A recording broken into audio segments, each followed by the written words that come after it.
Hello, I'm Eric Marsh, a onboarding specialist with Broadloom Management Software. Thank you for joining today for part 2 of the purchase order module, where we'll be exploring receiving in the system and purchase order reports that are available. Now we need to take a look at how to receive those inventories into the system.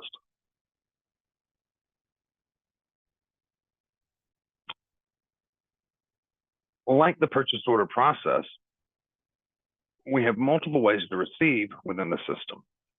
Number one being navigating directly into the purchase order. So we see our roll of carpet Castle Drive Bombay came off the truck today. So we're going to enter the purchase order, and we're going to right click on the line and select receiving. Based on the type of material it is in the system and how it's set up, this screen appears different.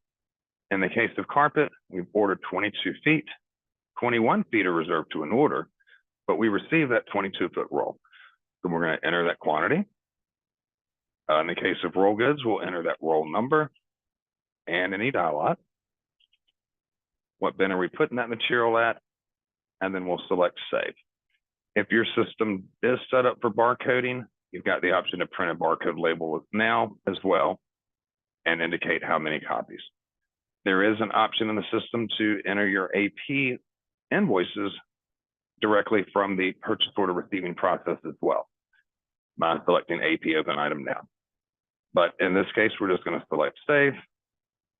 We are able to view the line that this carpet is reserved to, and we can select save again to reserve that material to that sales order. Since we have received this purchase order in full, we're given the option to close this purchase order, and we're going to say yes. So we'll back out. And one of the other ways to receive is from outside the purchase order. We can right click, select receiving, and enter that information. In this case, we're entering tile, which has a carton quantity stored in the system. So the received quantity defaults to a 1 carton increment. So we'd want to update this to the amount actually received. No roll number is required because it's auto-populated with 02, but we'll enter any die lot information. Some hard surface goods, the paperwork, bills of lading have the die lot information, some do not. One of the suggestions is to use the purchase order as the die lot number, or maybe the receipt date. But in this case, there is a die lot indicated, so we're going to record that information, put the location, and select save. The system again wants to verify that we're reserving this material to the sales order, so we can see the job number, the line number, customer information, work quantity, sale amount, and how much was ordered. And if there's any amount unreceived, we'd see that as well. But in this instance, we're going to hit save. And since there are additional lines on this purchase order, we're not given the option to close the PO, but just to close this PO line. So we'll select yes. We'll select our bull notes to receive. We've ordered 5, we received 5. And in this case, the system is auto-populated the roll number and the die lot. No need to enter any information there. We'll leave it as is and indicate where this material is being put in the warehouse and select save. Again, verify that this is the sales order we want this material reserved against. We'll select save, have the option to close this PO line. Lastly, we'll receive the mosaics off of our order. So our quantity is 5, roll number is 02. So we're going to enter any die lot. In this case, there's no die lot indicated, so we're just going to use our purchase order so we can keep this as a unique inventory item and enter the bin where this material is being placed. We do have the option to view any PO line notes or orders that are reserved against this purchase order if needed in it as well. We'll select save, verify the order, select save again. And in this case, we've received all purchase order lines, so we're able to close this PO in full. We've got our ads today. So let's navigate directly into the purchase order. We'll receive the line of For Hope.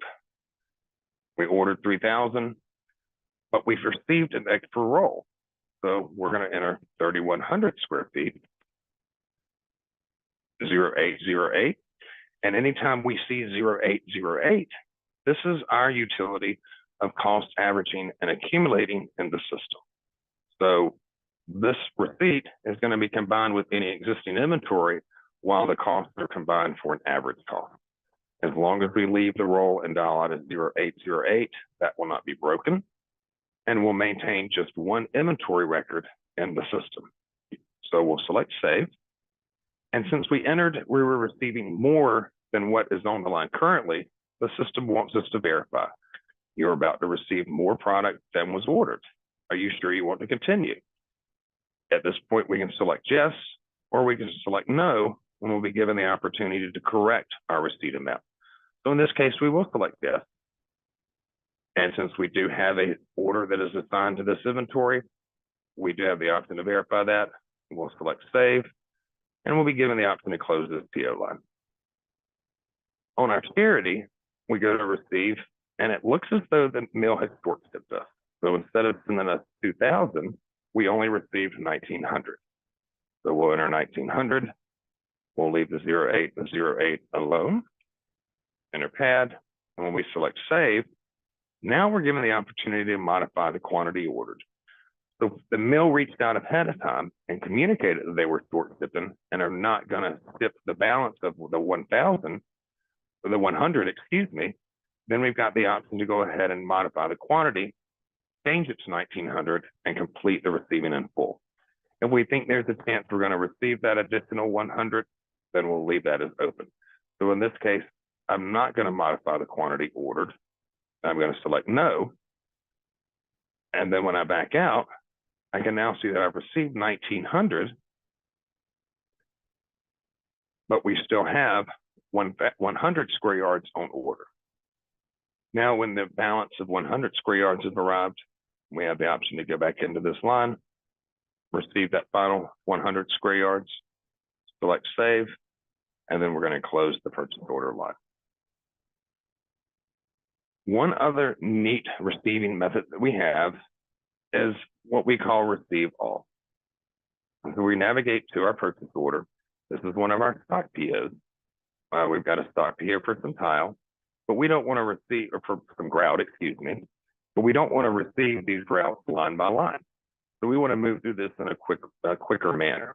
So if we navigate to our receiving, and up top, navigate to functions, we have the option called receive entire PO.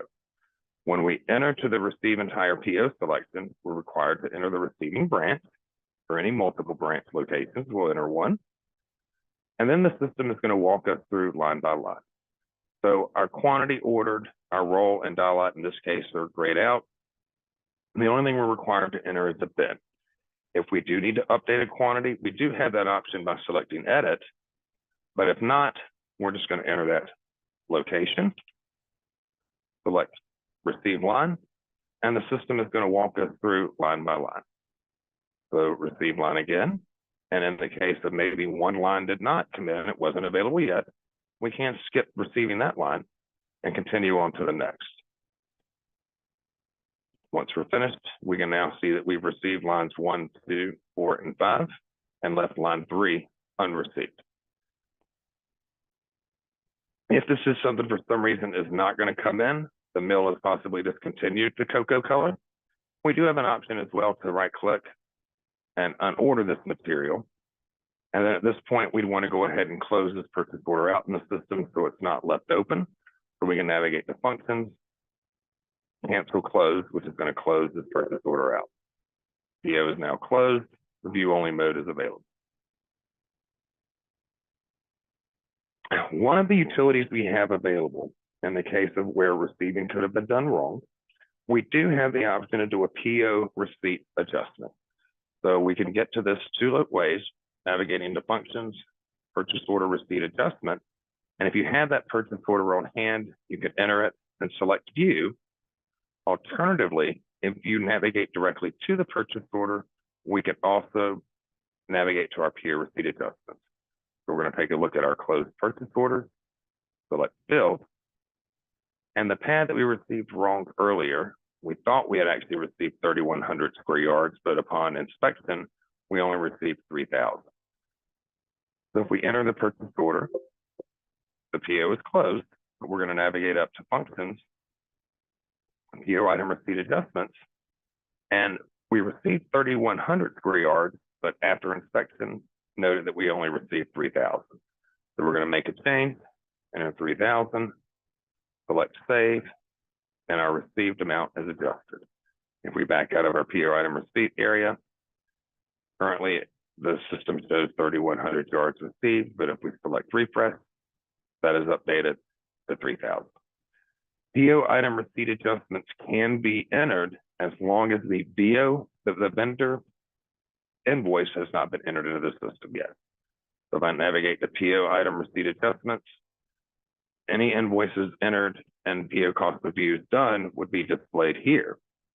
Since they have not been entered so far, we're still able to make any receipt adjustments on each of our lines.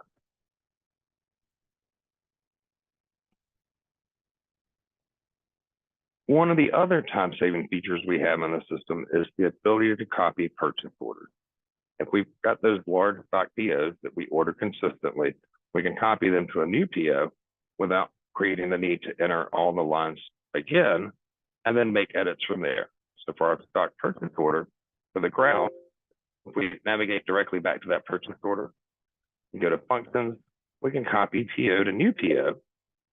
And the system will copy this PO over, in this case, to PO 109611. And when we select OK, if we back out, toggle open, and build, there's our new purchase order for our stock routes. Now we've got the ability to go in, make any changes to our quantities. We can also delete any lines that won't be needed this time, and then send this PO on over and begin the purchase order process.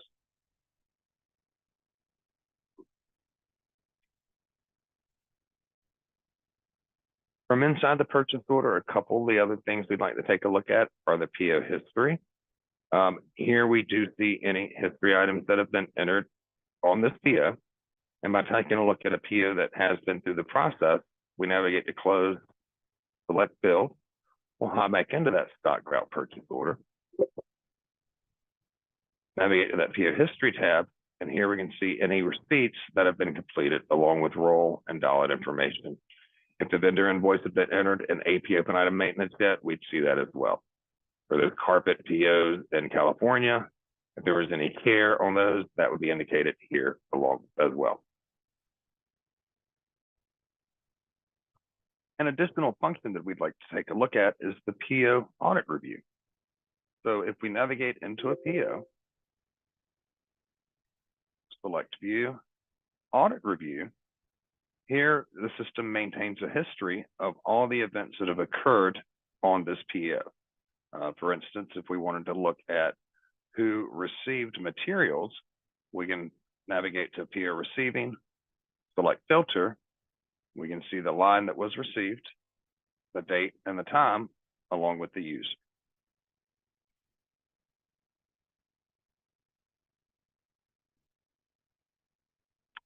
Next, we'll take a look at purchase order reports. From our purchase order landing page, we do have a print PO report button, which prints out the purchase orders listed on the screen below. However, they've been filtered.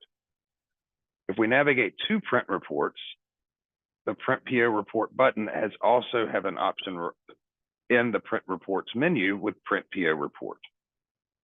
Again, this report prints out a listing of the purchase orders that are currently displayed on the screen below. Another report we'd like to take a look at is our PO item receipt adjustments audit report. So this report would display any receipts that have been entered in the system on a specific time frame. Here we're able to see that on 3/31, we adjusted the Hope pad from an amount of 3,100 square yards down to 3,000 square yards. Additionally, we have an open PO report. This report can be filtered using various selections. We can print this by only items that need to be ordered, open POs, stock POs, and this report is useful in researching your PO statuses. So if we wanted to look for products that have been on order for a while, maybe they just need to be canceled in the system, the open PO report is very useful in this function.